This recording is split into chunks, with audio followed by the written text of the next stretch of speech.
We're telling it. We're telling it, dude. All right. Dude, we're giving it. This is 100% true. Disclaimer right now. 100% true.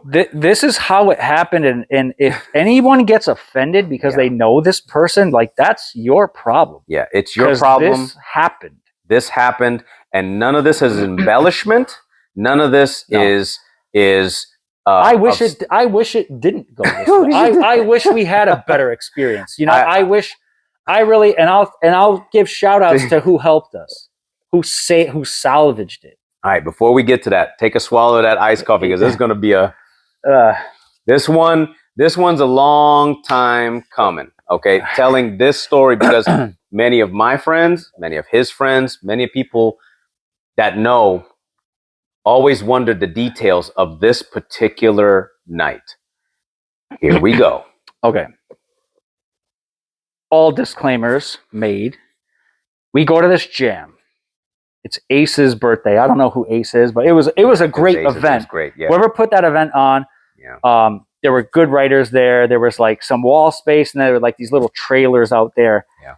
I was like, F this, dude. It's cold. You painted one anyway. You did a black and white, like back. Crazy flat style in the back of one. I remember that. You were like, I'm getting one in. You did it.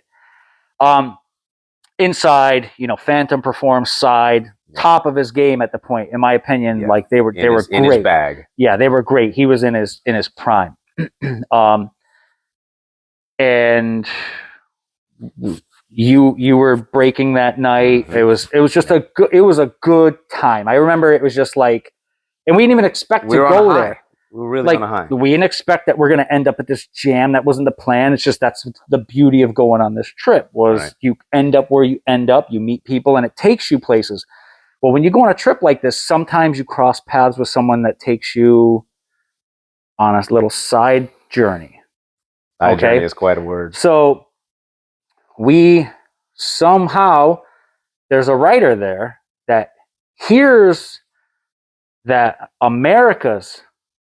Now, you got to remember, we talked about 3D graffiti being super important at the time. A very, at the time, prominent 3D writer was there and caught wind that we were there. He heard America's top 3D writer is in the house and is visiting. Found out, however, where we were and tracked us down, and boom, right next to us. Yeah. You must come to my home. You must stay with me. You must paint with me. I insist. Because we were going to stay with Side longer. We were going to paint some more stuff. I was hoping to get another train with Wink. Like I really wanted to. This dude insisted. Like. Yeah. Damn near grabbed and brought us. Let's go. Yeah. Okay. So we literally packed our stuff and went with Seek CNS. Seek CNS. Seek CNS. Insisted. You must come to my home. You're going to paint with me. Yeah. I won't take no for an answer. So we packed up our stuff early. Yeah. And Seek CNS was a very well-known 3D writer. He wasn't just the guy who was on the peripheral. No, he actually was in the names of people that they would consider out of Germany. He was a part of. Listen, I'm not taking anything away from the guy. Mm-hmm. Prior to this trip, I'm bringing this into context to let them know that the reason why we even humored it was just on the fact that this dude himself wasn't no-ho. He wasn't just some random dude. He earned his stripes at the time. He was painting with Dime. He was with Dime, Lumit. Everyone. All of when we went to Noise, that's where the Three Angels production was. The Noise Hall of Fame. There were really good productions, and he was a part of every single one, and he had really good pieces. Right. He had his own 3D style. He wasn't nobody. He was a prominent German 3D guy at the time, and it's like you had to give that to him. Yeah. But sometimes the work and the person don't don't match. Sometimes the person can kind of tarnish your view of the work. And kind of how things played out little by little by little, this visit just was like, yo, like we were done. We were over it. Yeah. I don't know really kind of how to sequence this. Yeah. I don't know how to start this. There was some stuff said that I don't even want to repeat. He said stuff about your wife. I know. I don't want to repeat it. I have to repeat it. I have to say some things. And he said it early in the trip, like on the train to his house. He want to say, showed him a photo of your wife, and he said something, and I was done. Yeah. At that point. Yeah. And wife, but also the mother of my 2 sons here. Yes. So here's the thing. That happened, and I'm going to say it if you don't say it. One way or another, it's going to get said. All right. Because I want in entirety, because this is one of those things. I don't want to look like a petty dude hanging on a guy. Like, this dude earned the experience that he had.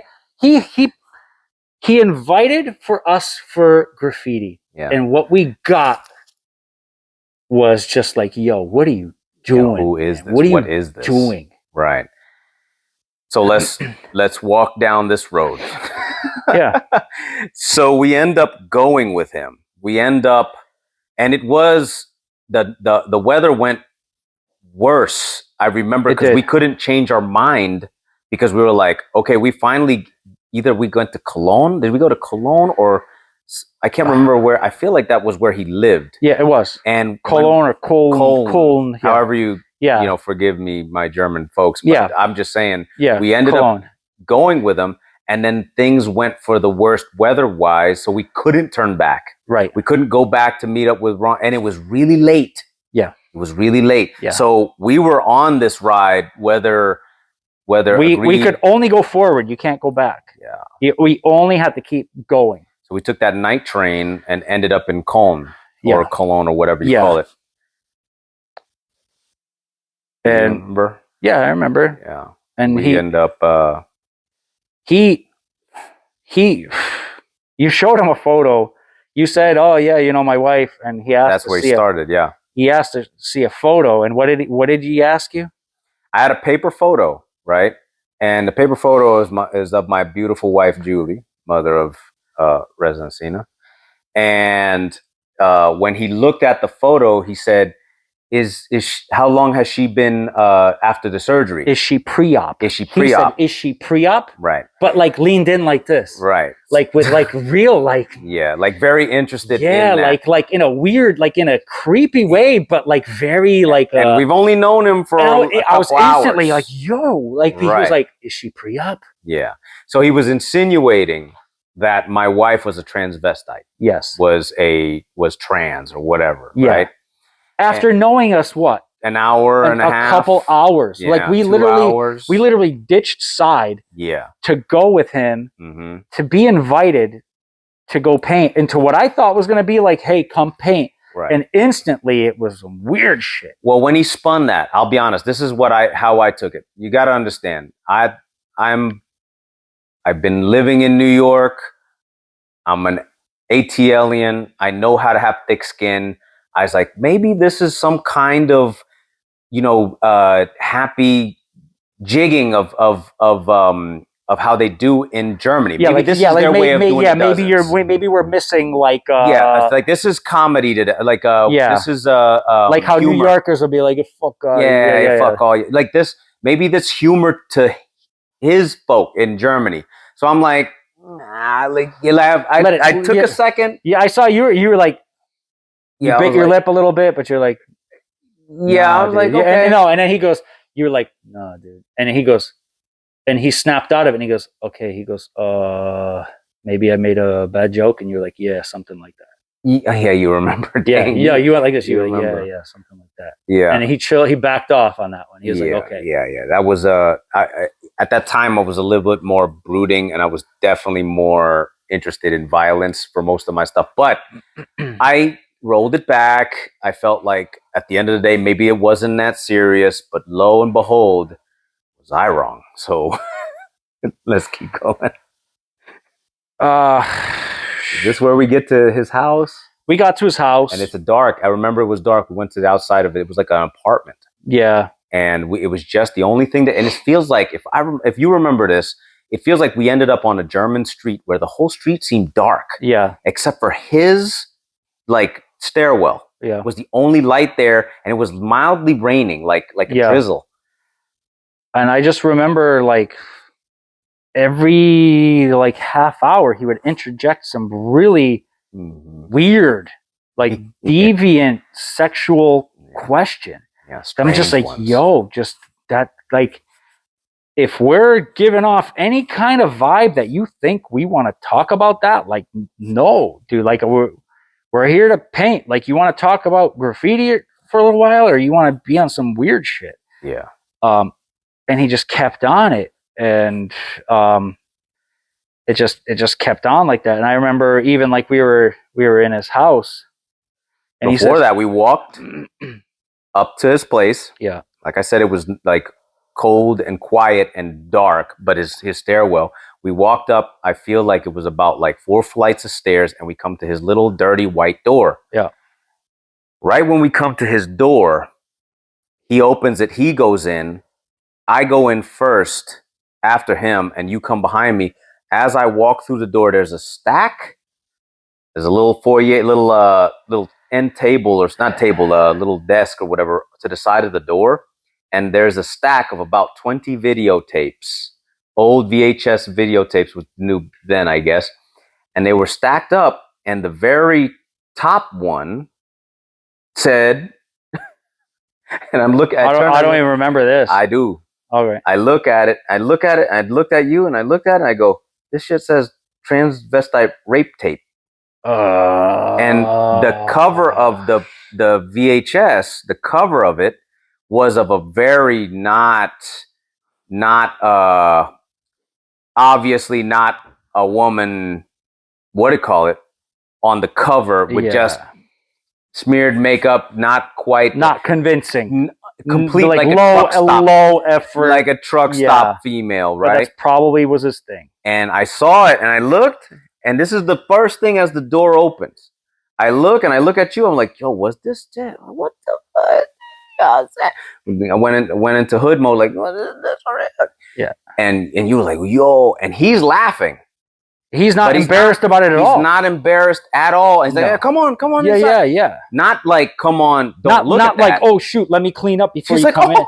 Yeah. The maid hasn't come and cleaned. Yeah. So we walk in, and that was the first alarm for me.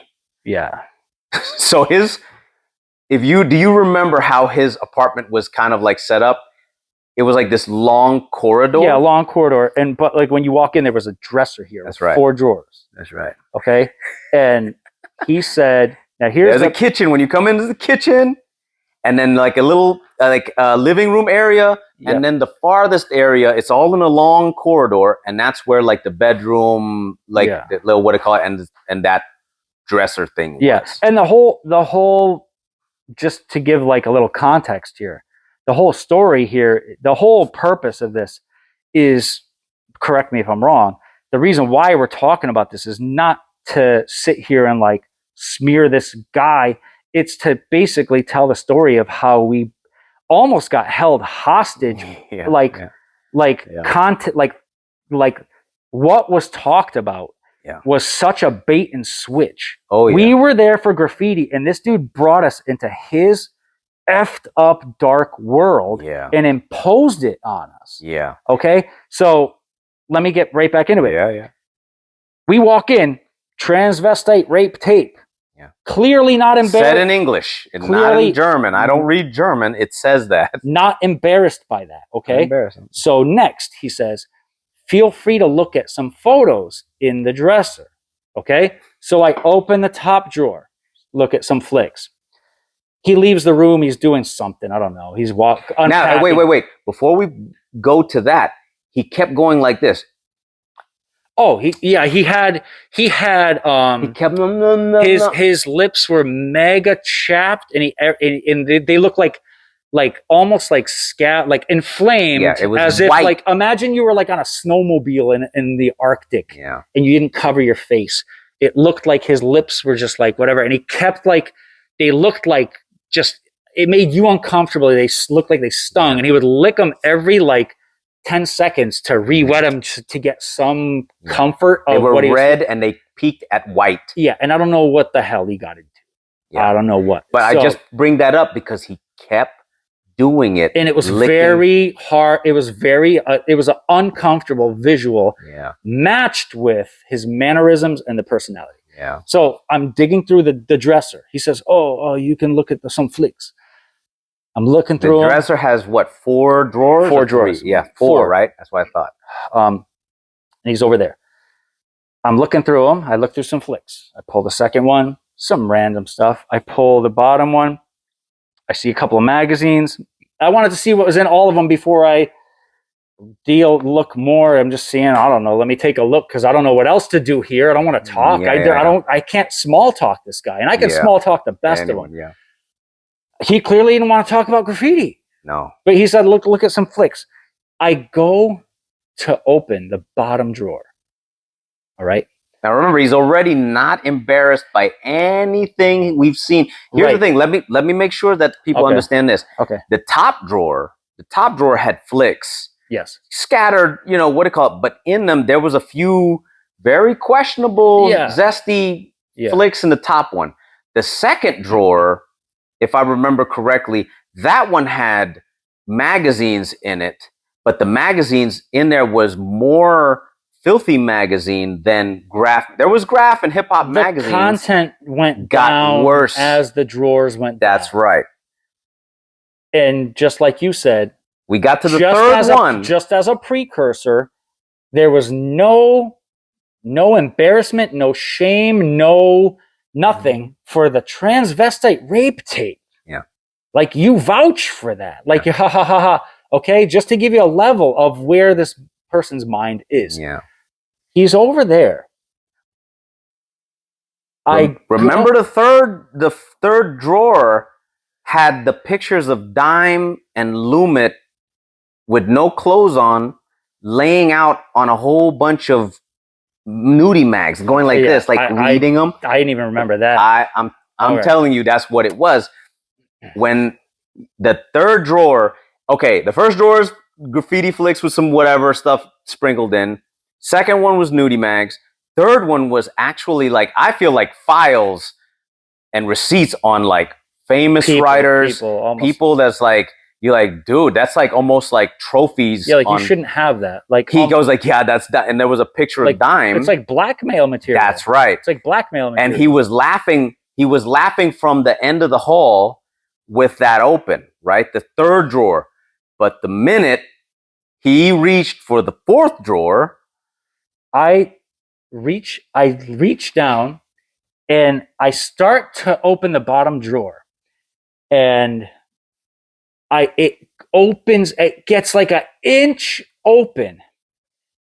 This big guy, he's not an athletic dude. He's 6'2". This big guy darts from across the room. I mean, in an explosive full run clip. Boom! Kicks the fucking door like the SWAT team on a bus. Kicks the door like this. And no anger. What does he say? He, in a shy little giggle, he goes, Not that one. Not that one. What the hell was in that drawer? Both of us looked at each other like, what? If you're not embarrassed about that VHS tape, what is in that drawer? And my God, I'm glad he kicked it shut. However, I'm back to the point. Again, this is simply just to tell, like, this is the highs and lows of a graffiti trip, of how you end up in different places. And we're just kind of like, oh my God. Like and the thing is, we had nowhere to go. We couldn't leave. We needed to be there for 2 days before going back to our flight in Amsterdam. We really were kind of like, we can only go further. It's like being lost in a cave you don't want to be in, but the only way out is that way.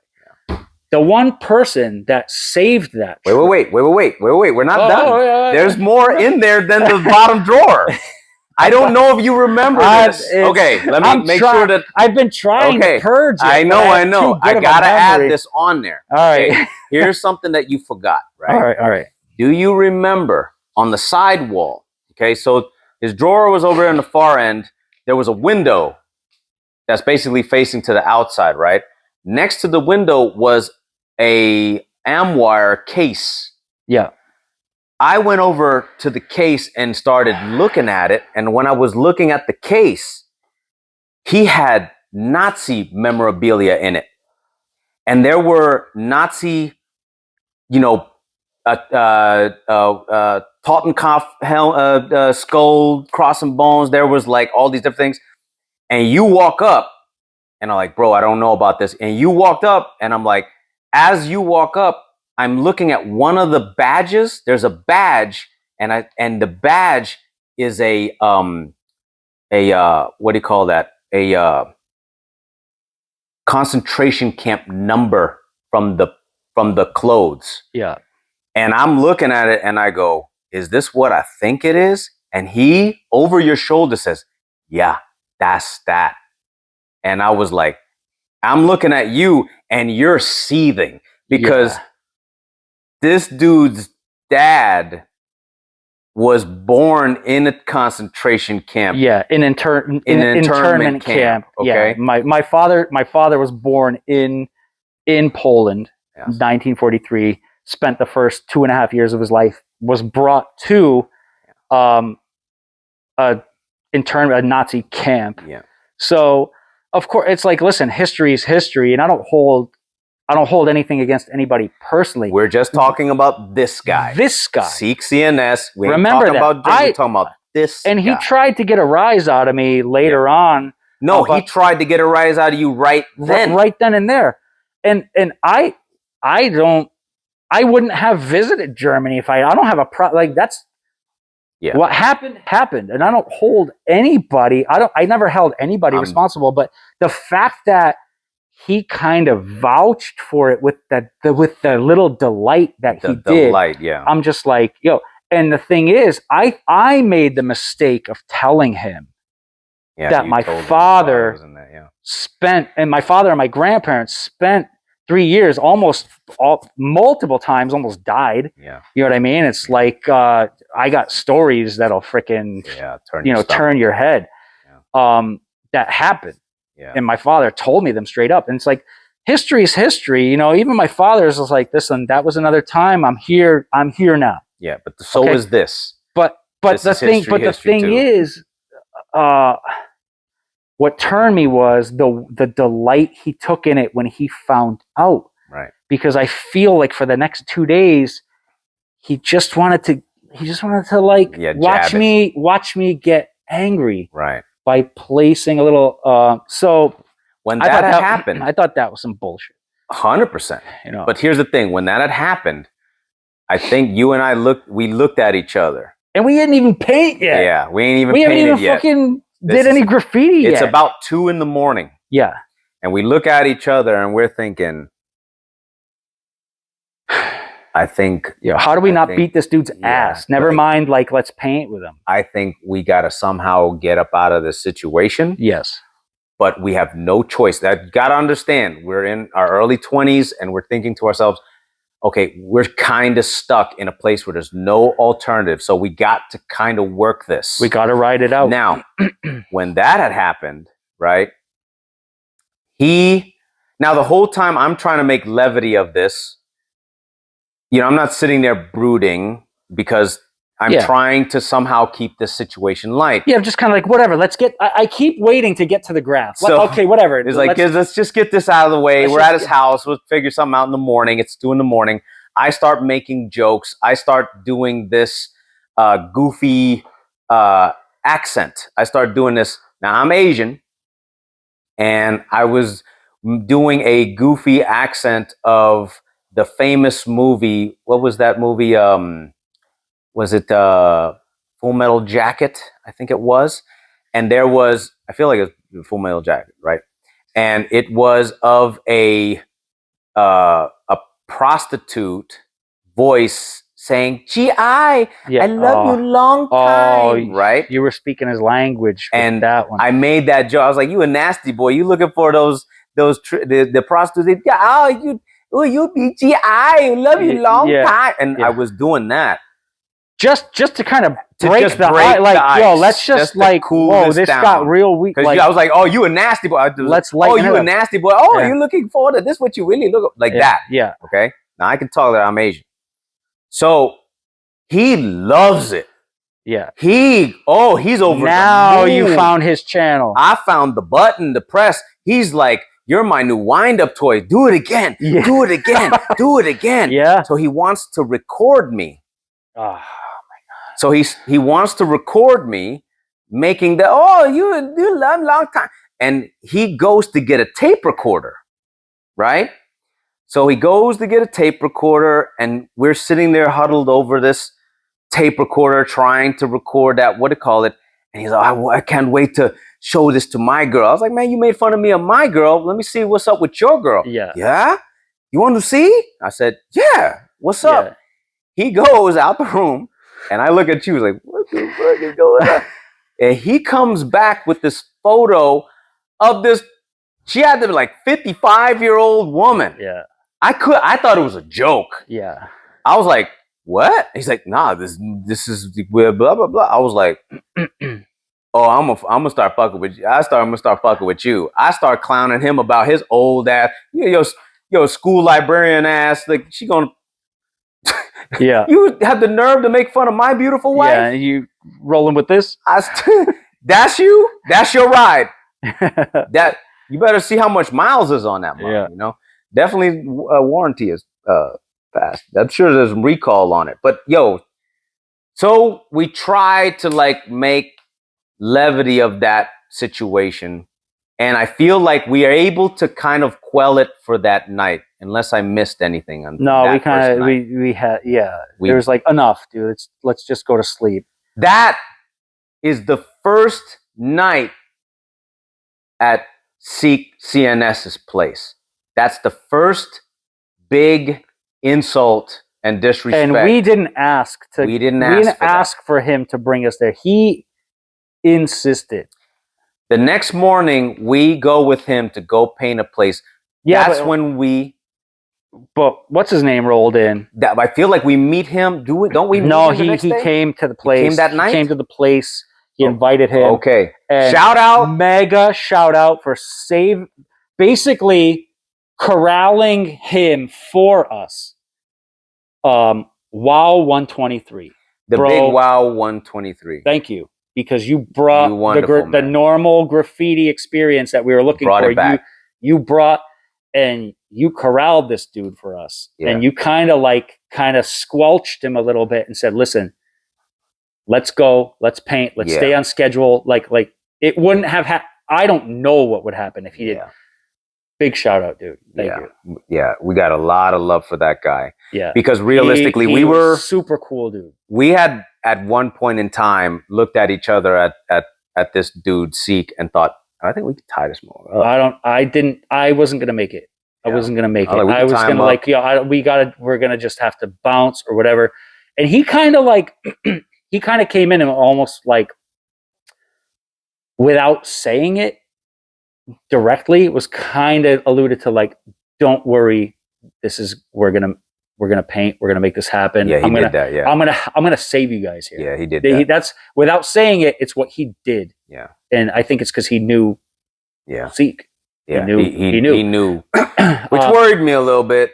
But maybe, but I don't think he vouched for that aspect of him. They were on a graffiti level. He chilled with them.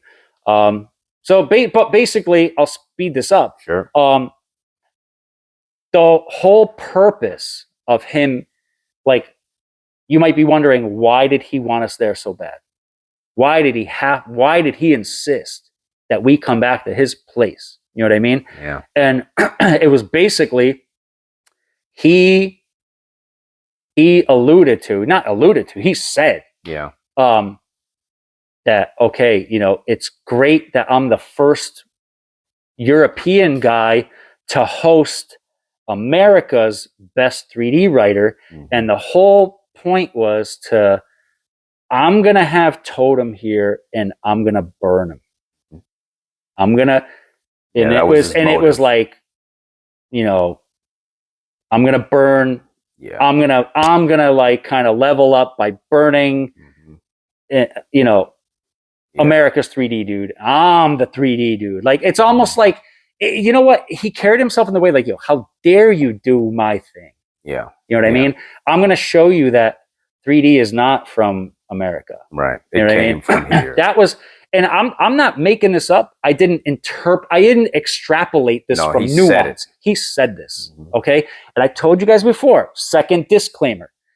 Anybody that knows this guy, if you don't like what I'm saying, go talk to him. Go talk to him. Because this is how it happened. Okay. I'm not a gossip dude. I'm not a petty person. No. We're just talking about our trip. This is what happened. This is our trip to Europe in '99. Yeah. Okay. Out of the way.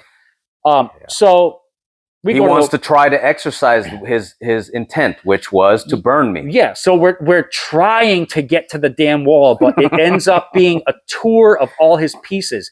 Yeah. And every time we stop at a new spot, we think that's the spot. That's the spot. But no, it's just a look at my piece. Look at my piece. We're like, my God, can we paint? And then we literally said to Wow, we're like, are we going to paint or what? And he was like, enough. Like, so boom, we went. We ended up at a wall that was very similar in format to the Noise Hall of Fame. Yeah. But it was in Cologne, right? In Cologne, yeah. But I remember we had to take a train to get there. That's right. So we got there. We rolled the wall white. And I was not a 3D guy. I was a graffiti guy that also tried some 3D pieces. I was hyped on it at the time, like I said before. And now I got like 6 under my belt. Yeah, yeah. And I remember he said, we're trying to figure out the layout, who goes where. He insisted. I wanted to paint next to you. Yeah. No way. He stuck me down there. He put me on the end. You are here. Blah, blah, blah.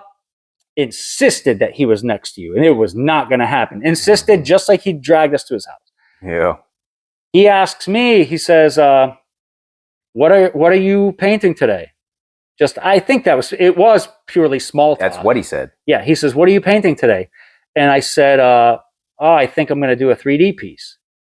And in a very like demeaning, dismissive way, almost like, listen, dude, like, you know what? He goes, I think it's better you just stick to, you do a 2D piece today. Yeah. And that's when I knew, like, and I was still on the fence. Yeah. I was shuffling papers and I was kind of wanted to do a 2D piece in a way because it's a lot less work. Yeah. You know, a 2D piece, a 3D piece is nothing but work. It's work. This.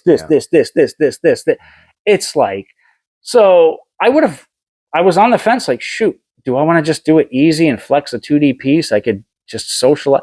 And I was like, oh, maybe I'll do a 3D piece. And as soon as he goes, you should, listen, it's almost like, listen, let me handle it. Yeah. Like, you should do a 2D piece. That's when I knew. I was like, nah, dude, I'm doing a 3D. Okay. Yeah. So I did a 3D piece and I thought it came out for not being a 3D guy, for kind of not knowing what the hell I was doing with 3D. I thought it came out good. Yeah. On the road. It's not like you got all your supplies like in December.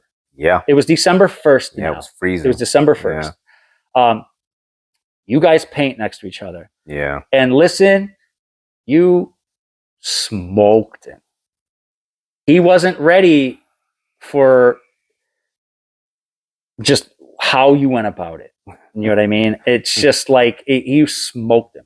Okay, he did a white piece on a white background. Yeah. It didn't translate the little bit of color he did. Like, either way, I have flicks of it. You smoked him. See, the thing is with him, when we painted next to each other, I knew right then and there it was on. Yeah. But moreover, you knew why you were there. You knew what it was about. He was there to slice your throat. And I know that he felt like that was what was most important. I think one of the biggest things that I saw was, I'm a B-boy.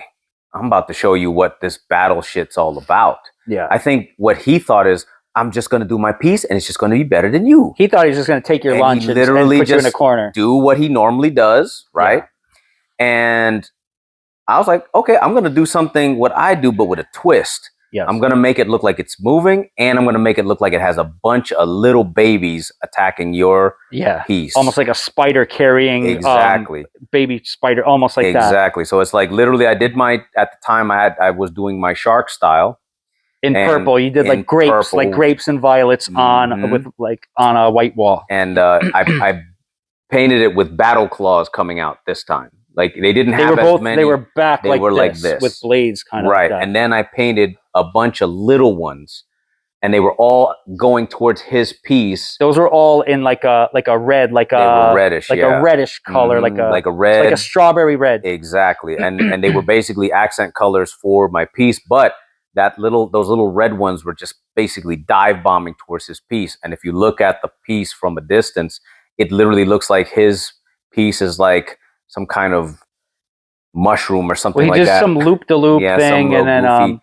And then the piece looks like it's about to basically like a swarm is about to envelop it. Yeah. And my whole thing with no stencil cap. No stencil cap. You literally. You did full. You did full ones, 3D pieces that were like like this big. Right. No stencil cap. Stencil cap, no brush, none of that. My whole thing was like, okay, I don't like you. I don't even want you next to me per se. And you push my homeboy to the end. I remember him really doing that. I remember him saying that to you. He even put fucking rolling paint on my jacket. I was like, oh, I want to beat this motherfucker's ass, right? But he acted like no one saw it. And when I saw it, he dropped the roller on your jacket and then looked up quick. And I saw him looking right at it, and he goes, don't worry. He goes, don't worry. I got something at the house. It'll get that out. Yeah. What the hell you got at the house is going to take dry latex out? You operating under different physics than we do. Yeah. Dry rolling paint is dry rolling paint. So I washed that out quick. Yeah. Like we were done. But we did it, and he would have just he don't care, man. He don't care. So he put me at the kiddie table. He was basically being passively, aggressively, disrespectful. Yeah. And literally, I was like, okay, I'll tell you what, man. Time for that Wu-Tang approach. Time to swing this sword. Yeah. And literally, when I painted all the little stuff, I remember after he had done his piece, he did his normal stuff. I did mine. He goes, wow, those crazy. And I said to him, I said, your piece has dildos coming off of it, aren't they? He goes, oh, because do you remember what was in the third drawer? He had a few dildos in there. Yeah. The weird ones that come out straight with a ball, straight with a ball. And they look exactly like his extensions off his piece. I was like, I know you well now. Yeah. Stayed at your house. Remember those? Yeah. Now those are coming off your piece. So that's your stuff? That's what's on your mind. It's kind of like, your mind, homeboy? That's the train of thought. But guess what? Mine cut those things off, homeboy. So that worked out that way and not in his favor. All his plans. And from that, weirdly. And he couldn't show it. He couldn't tell anybody about our visit. No. Because he didn't show anyone. It didn't work. But the beauty was that those stuff from that day ended up in other magazines. Oh, yeah. And he had to feel it no matter what. Yeah. Congratulations. Yeah. And it's just. And that was day 2. And I think after that we got back there, we packed our shit. We packed everything. We painted, we got home, we grabbed our stuff, and we were out, and there was not a long goodbye.